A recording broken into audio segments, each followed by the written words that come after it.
morning, McGraw. How are you feeling? Good. I'm good. Let's. It's on for 3:00. We just don't know what he's going to say, or do we? Well, with this president, I think that anybody who says they know what he's going to say just is opening themselves up for being proven wrong. We do understand that he has been leaning towards pulling out. Sources have told us that within the White House. And he also said it out on the campaign trail.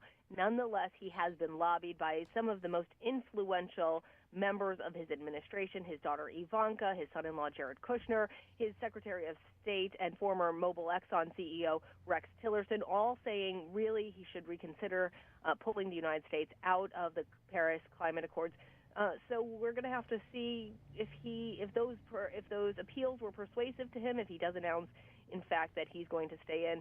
I'm not trying to read too much into him being in the Rose Garden, if that's an appeal towards the climate and nature, or if that's, in fact, just the location of so many presidential announcements. He clearly has a flair for the dramatic, and he is a former celebrity TV host, so he certainly understands the big reveal.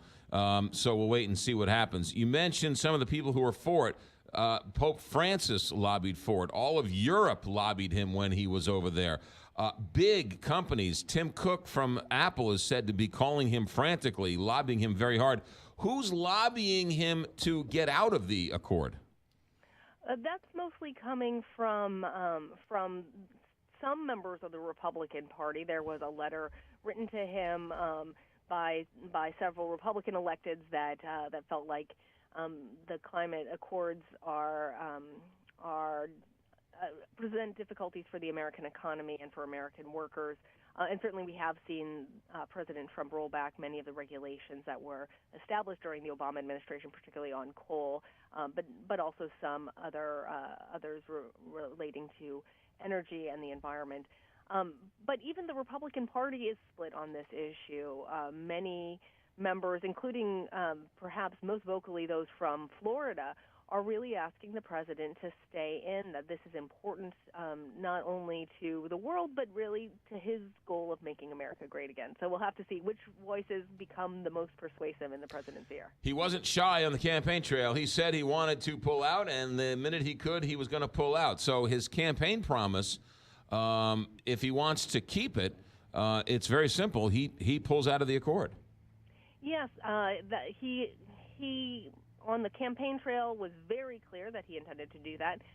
But we've also heard from White House officials on the record, spokespeople for the White House, that say that what he said out on the campaign trail might not be represent fully his feelings as president. We also heard from the president himself that since he's been in office, some things are more complicated than he anticipated, than he realized when he was campaigning for the presidency.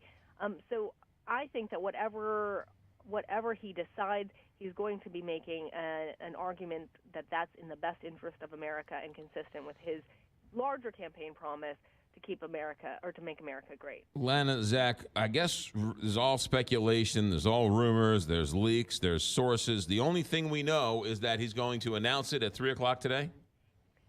I think that you summarized it pretty well. There's lots of speculation, lots of people who are close to the president who tell us their conversation, but we also know that with this president, the last person he spoke with might not represent the next person he speaks with and how he feels about things afterwards. So a lot of times we're getting information from people within the administration that say, this is what the president told me, but at the same time that they're telling us what the president felt in the meeting that they just had, the president is meeting with somebody else and is getting another perspective. So again, with President Trump especially, but with anybody, until it actually comes from them, it's kind of a game of telephone. Lana Zak, ABC News correspondent right there at the White House, and she'll be there for us tomorrow to tell us all about it. Lana, thanks for checking in. Great to talk to you. 6:55.